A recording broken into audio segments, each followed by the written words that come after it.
কত বাপের ক্ষমতা আছে আমার গায়ে হাত দেওয়া? আমি খান বংশের ছেলে। আর যদি তুমি টনিককে ভালোবেসে থাকো তাহলে এই ভিডিওটি অবশ্যই সম্পূর্ণ দেখবা। আমার বাপ না হয়তো গরিব, আমি ছাগল চড়ি বেড়াই। চাচারা তো আর গরিব না। আর এই ভিডিওটা দেখলে তোমাকে টনিকের জন্য কষ্ট পাওয়াই লাগবে, জানো? আমার গায়ে হাত দিলে কত ঠ্যাং ভেঙে দেবে যে।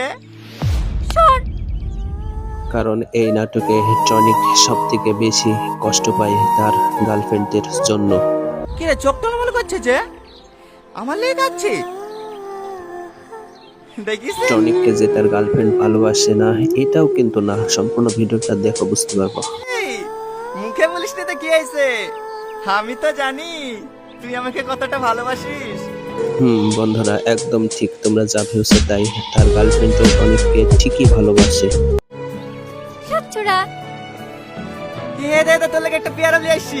আর তোমরা কি তোমাদের গার্লফ্রেন্ডের জন্য কখনো পিয়ারা গিফট নিয়ে গিয়েছো টনিকের মতো? তাহলে অবশ্যই কমেন্ট করে জানিয়ে দেবা। এটা তো লিজা দে। এখন থেকে শুরু হয় টনিকের আসলে কষ্টের কাহিনী, দেখো তোমরা।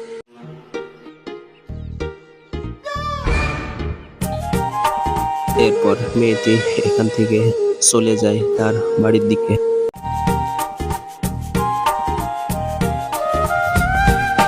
কিন্তু তার বাড়িতে কি অপেক্ষা করছে এটা আসলে সে জানে না। না না, আমি ওই বুড়োকে বিয়ে করতে পারবো না। দেখ মা, জেদ করিসনি, ওই জমিগুলো তোর। আজকের চরিত্রে এই মেয়েটা হচ্ছে নায়িকার মা, আর এনেই হচ্ছে গন্ডগোলের মূল। তোর বাপকে আবাদ করতে দিয়েছে বলি তুই, তোর ভাই, তোর ছোট বোন, আমরা সবাই খেতে পাচ্ছি। মানে নায়িকার সাথে এক ধরনের ব্ল্যাকমেল করা শুরু হয়ে যায়। তুই বিতে রাজি না হলে জমিগুলো সব নিয়ে নিবে। তুই আর অমত করিসনি মা। এভাবে বারবার তার মেয়েকে বোঝাতে থাকে। রাজি হয়ে যা। দেখো মা, কানু করে বেশি ঘ্যান ঘ্যান করবে না। আমি ওই বুড়োকে বিয়ে করবো না বলেছি, করবো না। তার মা এটা শোনার পর আসলে আতঙ্কিত হয়ে যায়। ঠিক আছে, করতে হবে না। জমি কেড়ে নিলে তো এমনিতে না খেতে পেয়ে মরবো। হ্যাঁ বন্ধুরা, নায়িকার ভাগ্যে এটাই কিন্তু লেখা ছিল বাড়িতে।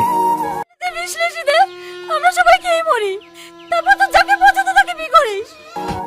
এই কথা বলে তার মা সেখান থেকে চলে যায়। সাথী পাগলামো করছি কেনে? তুই হলি বাড়ির বড় মেয়ে, বাপ মায়ের কষ্ট এরপর চলে আসে আমাদের গল্পের আরেকটা নায়িকা সালমা খাতুন। তোমরা তো একে সবাই চেনোই, এবার বোঝাতে লাগে, ঠিক আছে? তুই বুঝবি না তো কে বুঝবে? আর তাছাড়া গরিবের ঘরে জন্ম নিছি। এক সময় নায়িকা সবার দিকে তাকিয়ে হয়তো মেনে নেবে ভাবে। সবসময় নিজের মন মতো চললে হবে। এখন যদি তুই বিয়ে না করিস, তোর বাপ মা ভাই বোন সালমা খাতুনের বোঝানো ধরন দেখছো? একটু ভালো করে লক্ষ্য করো। সবাই কষ্ট পাবে। ওদের কষ্ট তুই দেখতে পারবি বলদিনি? এবং নায়িকা সবার দিক ভেবে তার কথা মেনে।